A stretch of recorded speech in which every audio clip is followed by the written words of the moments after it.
subscribe now and press the bell icon. Never miss an update. आज की युवा पीढ़ी अक्सर ये प्रश्न पूछ लेती है कि ये महाशिवरात्रि क्यों मनाई जाती है, कि ये फागुन के महीने का एक मुख्य त्योहार है। महाशिवरात्रि फागुन मास के कृष्ण पक्ष की त्रयोदशी पर मनाई जाती है। 11 मार्च 2021 के दिन हम महाशिवरात्रि मनाएंगे।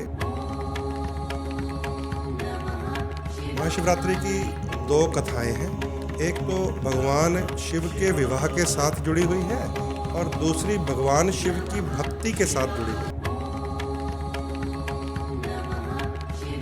शिव जी की कृपा प्राप्त होती है और माता पार्वती के विवाह के मंगल गान गाना भी शिवरात्रि के दिन शिव जी और पार्वती की कृपा प्राप्ति का समय होता है।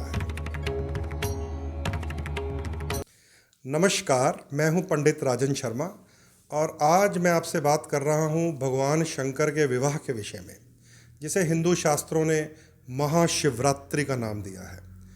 आज की युवा पीढ़ी अक्सर ये प्रश्न पूछ लेती है कि ये महाशिवरात्रि क्यों मनाई जाती है, कब मनाई जाती है। तो इस चैनल के माध्यम से आप सबको मैं ये बताना चाहता हूँ कि ये फागुन के महीने का एक मुख्य त्यौहार है।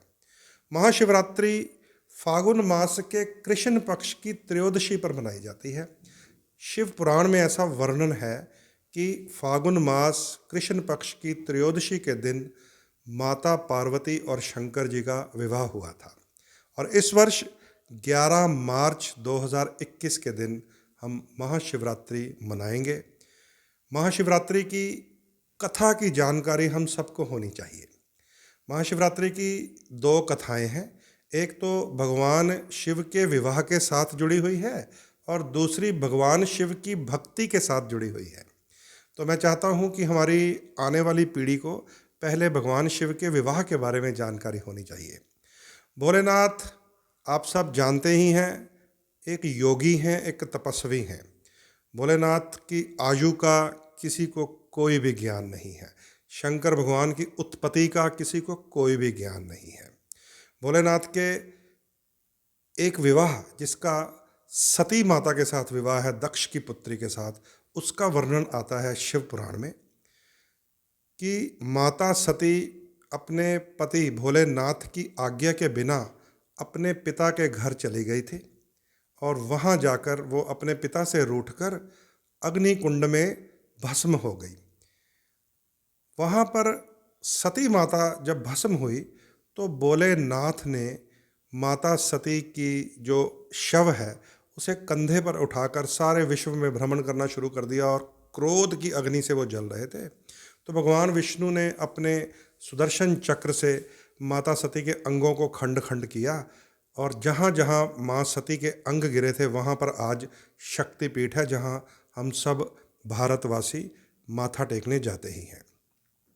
सती माता के साथ जब भोलेनाथ बिछड़ गए तो भोलेनाथ एकदम एकांत हो गए, तपस्या में बैठ गए और जब शंकर भगवान को तपस्या में बैठकर कुछ राक्षसी प्रवृत्ति के दैत्यों ने देखा तो उन्हें बड़ी प्रसन्नता हुई। उन्हें इस बात की प्रसन्नता हुई कि अब हम इस संसार में कुछ भी करेंगे, हमें रोकने वाला कोई नहीं है, क्योंकि शंकर भगवान जो महाशक्ति थे वो तो बैठ गए हैं तपस्या पे। तो तारक नामक एक राक्षस था, जिसको तारकासुर भी कहा जाता है।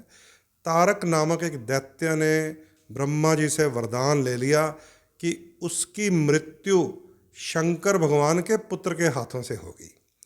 अब शंकर भगवान बैठ गए हैं तप के ऊपर, वो बन गए हैं ब्रह्मचारी औगड़दानी। अब उनका विवाह होने का तो कोई रास्ता ही नहीं था किसी के पास। और तारक ने भगवान शिव के पुत्र के हाथों मृत्यु का वरदान ले लिया था। तो ना शंकर जी का विवाह हो, ना पुत्र हो, तारक ने तो सारी दुनिया में हाहाकार मचा दी। तो देवताओं ने फिर माँ आदिशक्ति को प्रार्थना की कि हे माँ, आपने पहले सती के रूप में भगवान का वर्ण किया था, अब आप पार्वती माता के रूप में जन्म लीजिए ताकि भोलेनाथ से आपका विवाह हो सके, वो गृहस्थी हो सके और आपके पुत्र के द्वारा इस तारकासुर नामक राक्षस का वध हो सके। तो ये इस कथा के साथ बहुत सारी कथाएं जुड़ती हैं। मैं आपको संक्षेप में बता रहा हूँ कि माता पार्वती ने हिमालय के घर में जन्म लिया। माता का नाम उनकी मैना था। हिमालय और मैना की पुत्री पार्वती को नारद मुनि जी ने प्रेरित किया शंकर जी से विवाह करने के लिए। माँ पार्वती ने घोर तपस्या की, घोर तपस्या।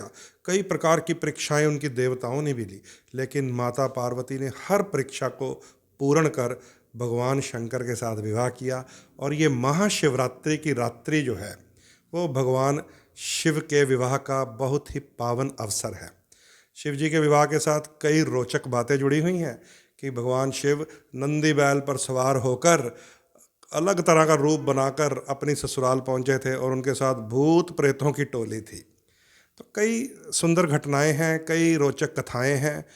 तो मैं एक छोटी सी आपको कथा सुना ही देता हूँ कि शंकर बाबा जब नंदी बैल पर सवार होकर अपने ससुराल के द्वार पर पहुँचे तो उन्होंने एक ऐसा रूप दिखाया अपनी सासू माँ को और अपनी सालियों को, पार्वती माता की सखियों को, कि वो 100 साल के बूढ़े हैं, उनके शरीर के ऊपर सांप बिच्छू छिपकलियाँ चिपके हुए हैं और मुर्दों की भस्म है, गले में खोपड़ियों की माला पहनी हुई है, आसपास भूत प्रेत नाच रहे हैं। तो उनका ये रूप देखकर माता पार्वती की सखियाँ बेहोश हो गई। मैना जो उनकी माता थी, उन्होंने तो मना ही कर दिया कि मैं इसके साथ अपनी पुत्री का विवाह नहीं करूंगी। तो वहाँ पर फिर माँ पार्वती ने अपने कक्ष में बैठकर भोलेनाथ से प्रार्थना की कि हे प्रभु, आप अपना सुंदर रूप दिखाइए। आपके इस रूप से तो पूरे परिवार में हाहाकार मच गई है। तो शंकर भगवान ने फिर वहाँ अपना काम रूप निकाला। तो वहाँ देवताओं ने श्लोक की उत्पत्ति की थी। कर्पूर गौरम करुणावतारम संसार सारम भुजगेंद्रहारम सदा वसंतम हृदयारविंदे भवम भवामी सहितम नमामि। कि कर्पूर की तरह जो सुंदर है वो भोलेनाथ है। तो भक्तों, ये है महाशिवरात्रि के विषय में संक्षेप में आपको जानकारी दी है। और मैं चाहूँगा कि हमारी युवा पीढ़ी इस छोटी सी कथा को सुने, समझें, जाने। अब ये तो था विवाह का विवरण। महाशिवरात्रि के साथ भगवान शंकर की भक्ति का भी एक विवरण है। ऐसा कथा बताती है हमें कि एक शिकारी भगवान भोलेनाथ को प्रणाम करके अपने बच्चों के पेट पूजा के लिए, भरण के लिए शिकार ढूंढने के लिए जंगल में गया। तो वो शिकारी एक पेड़ पर चढ़ गया और छुपकर बैठ गया तीर कमान लेकर के कोई शिकार आए, कोई हिरन आए, जो भी जंगली सुअर आए, उसका शिकार करके वो घर लेकर जाएगा।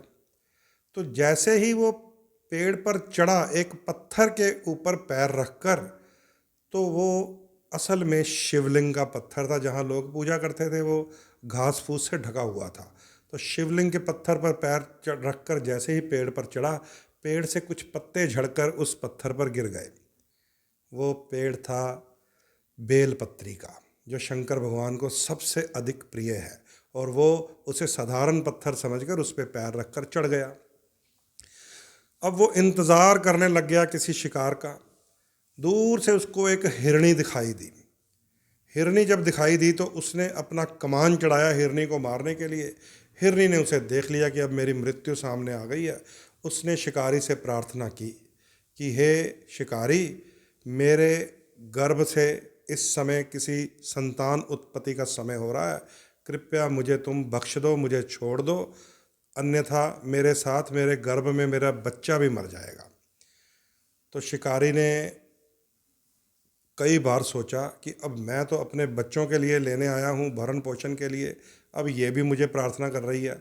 तो उसकी बहुत सारी प्रार्थनाएं सुनकर शिकारी ने उसको समय दे दिया कि तुम पहले प्रजनन कर लो।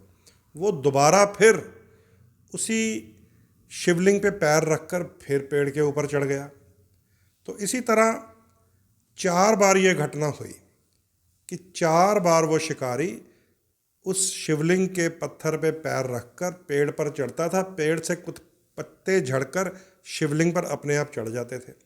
और उधर हिरणी के प्रजनन का समय हो रहा था, उसको हिरणी का बच्चा पैदा होने वाला था। तो जब चौथी बार ऐसा हुआ तो भगवान शंकर ने उस शिकारी को दर्शन दे दिए। वो शिकारी डर गया, हैरान हो गया कि ऐसा मैंने क्या कर दिया। तो शंकर जी ने बताया कि इस हिरणी के पुण्य कर्मों की कृपा से तुमने आज मेरे दर्शन किए हैं, और दर्शन ऐसे किए हैं कि 4 बार 4 प्रहर तुमने शिवलिंग के ऊपर अपने आप को न्यौछावर कर दिया। भोले भंडारी को इसीलिए भोलानाथ कहते हैं कि लोग शिवलिंग के ऊपर जल चढ़ाते हैं, दूध चढ़ाते हैं, गन्ने का रस चढ़ाते हैं, शहद चढ़ाते हैं, घी चढ़ाते हैं, दही चढ़ाते हैं, लेकिन शिकारी ने तो अपने आप को ही अर्पित कर दिया और ऊपर से बेलपत्री के पत्ते भी गिरे। तो शंकर भगवान ने भोले भाव में उस शिकारी को दर्शन दिए और शिकारी का मन निर्मल हुआ। हिरणी भी खुशी खुशी अपने घर चली गई और शिकारी का भी जो जीवन है वो मोक्ष की तरफ गया। तो उसी विधि को आज भी सभी शंकर जी के भक्त शिवरात्रि के दिन 4 पहर शंकर जी की पूजा करते हैं, जल चढ़ाते हैं।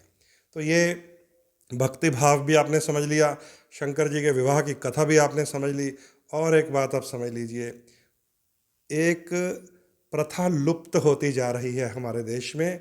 जंगम बाबा जो शंकर जी की घंटी बजाकर, टल्ली बजाकर शिव जी का विवाह पढ़कर आपसे दक्षिणा लेते हैं, उनके भी कहीं दर्शन हो जाएं तो उन्हें भी ज़रूर बुलाइए। उन्हें भी कहिए कि हे जंगम बाबा, हमसे दक्षिणा जरूर लीजिए, लेकिन हमें शिव जी का विवाह सुना दीजिए। तो जंगम से शिवरात्रि के दिन शिव जी का विवाह सुनना अति मधुर रहता है।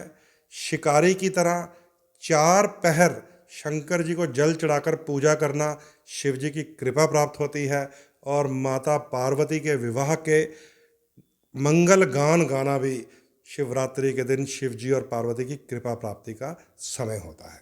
तो दोस्तों, ये शंकर जी के विवाह के साथ जुड़ी हुई बातें हैं। बातें बहुत सी हैं, लेकिन आगे भी कभी अवसर मिला तो ज़रूर आपके साथ इसी चैनल के माध्यम से मिलूँगा। और भी हमारे देश में कई त्यौहार आते रहते हैं, उनके विषय में बातचीत करेंगे। अब मुझे इजाज़त दीजिए, नमस्कार। Subscribe now and press the bell icon. Never miss an update.